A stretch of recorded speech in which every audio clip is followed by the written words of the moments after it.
Good afternoon. Yeah, so I'm going to explain a hip and valley cut. We are doing kind of an unorthodox ridge up there.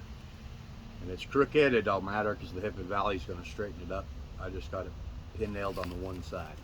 So obviously I've got a, not obviously, but I do have a big knot on this side of the board. So I'm going to cut that out when I make this cut. So I have to come down outside of this knot right here so that when I throw this on an angle I miss that knot, otherwise that knot would fall apart when I cut it. So on this square there's a lot of numbers and a lot of people don't understand really what's going on unless you've been doing it for a while, so I'll kind of explain the square. But right here is your pivot. Whenever you're actually going to be moving around the square, you should be using this pivot point. There's an arrow that's kind of hard to see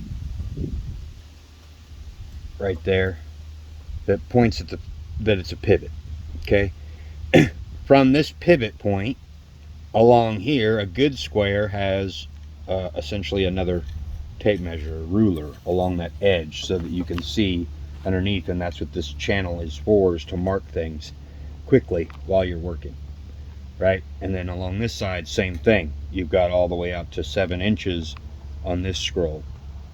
Now up here it'll give you some of the quick math for common rafter conversions on telling you if it's a 1-inch pitch that is 4.75 degrees. If it's an 18 pitch, which is what we're cutting these A-frames on, then it's 56.25 degrees, right? So that means that if it's at an 18 pitch, it should fall on 56.25 degrees, which is a little difficult to dial in perfectly.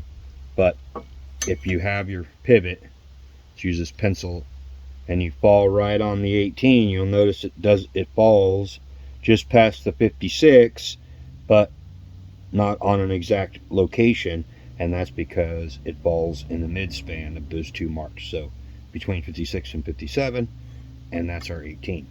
So whenever we cut our common rafters inside on this A-frame, we cut everything on an 18 common, right? So when I use that, if I'm on my top mark right here and I were cutting a common rafter, I would go to 18 degrees on the common so that this mark is there. The pivot is on my top mark. Usually that would be the edge of your board, but I got that knot, so we're in a different spot, right? So that would be your common cut if I were cutting a common. I'm not cutting a common. I'm now cutting a, we'll call it a valley because it is a valley, but that's the outrigger for our porch, right? And so there's a hip and a valley when you're doing that type of roof instead of a straight gable. So in order to get an 18 pitch hip valley cut, I have to now look at this hip valley line, and I got to drop it down to the 18 mark, right? Staying on my mark, staying on my pivot. And now that's what this, I got off the mark there, it's fairly finicky. That's what this is. So now I have to make my cut, or my mark right here, and that's the angle we're going to cut. Okay, so pause and we'll cut it. So on the saw, I set it on a 45-degree bevel, so we got an angle and a bevel. If you were cutting jacks, which is the rafters that go into them, we would have been on a common rafter cut, right? So we were on an 18 common cut, which was that line, and we would be on a bevel, and you would be on, if you were on the right side of the hip, you'd be cutting right jacks. If you're on the left side of the hip, you'd be cutting left jacks. So in this instance, if you're looking down the board, right, from the wall up to the hip, this is a right side cut. So you would call that a right hand long, is commonly what people will call that. We're doing a valley, so this needs a double bevel cut. So in order to do a double bevel, the correct way is to measure it and split it. When you've been doing this a minute, you know exactly where this falls. And so you hold it down right there and you make your mark. If, like I said, if you're measuring it and you measure this bevel, right, then you got 2 1/16 on this board, which would mean you need 1 1/32, which is pretty damn close to where we are for my eyeball. Okay, so now I've done my mark and I've already cut my singular bevel. You can watch this cut. Excuse the noise. Right, but now I got to set, make sure I'm good and plumb here. And through this eyelet of the saw, I'm looking at where my saw blade is going to contact there. And I'm going to hold this level with my thumb as I kind of draw it through.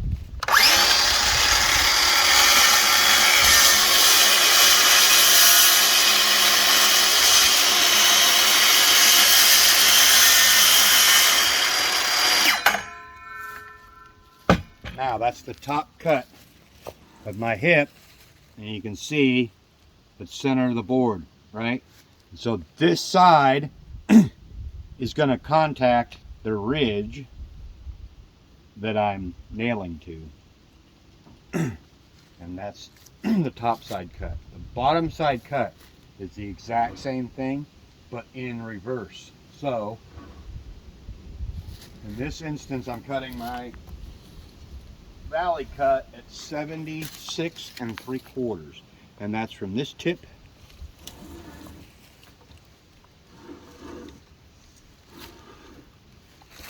hey yo, stay where I want you.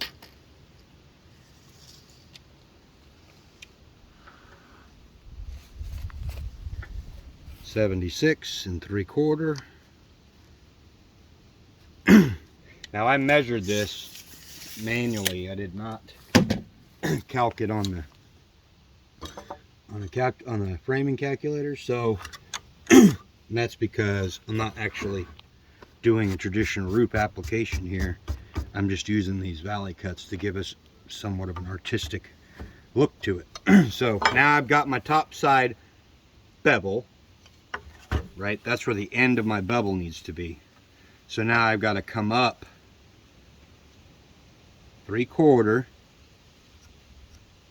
to compensate for my bevel, right? I've got another cut right here to validate it.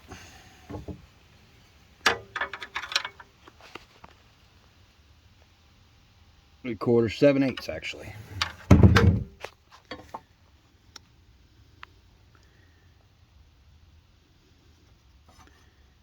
So we'll go there. You get these numbers in your head and you just stick them forever till the end of time. 3/4 is what I've always used on 1x or 2x material. But so again, we're going to go to the 18 hip valley cut, cantankerous little spot, and then we're going to make our scribe here. Now, because I need it to be this away, I got to make sure I come at it, because my saw goes this way with the bevel, right? I got to make sure that I leave that piece on.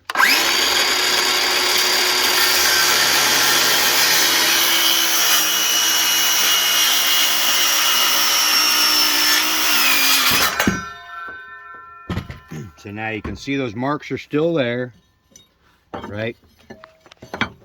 Dig it. If I 45 it back, right? So again, I'm gonna sound that crazy guy that just eyeballs crap from doing it too long. That's what we gonna do.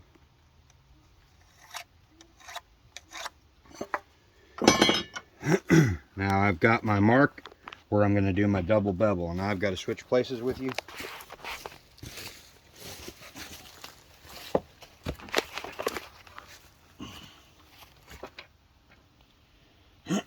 This one's going to be a little more cowboy, but here we go.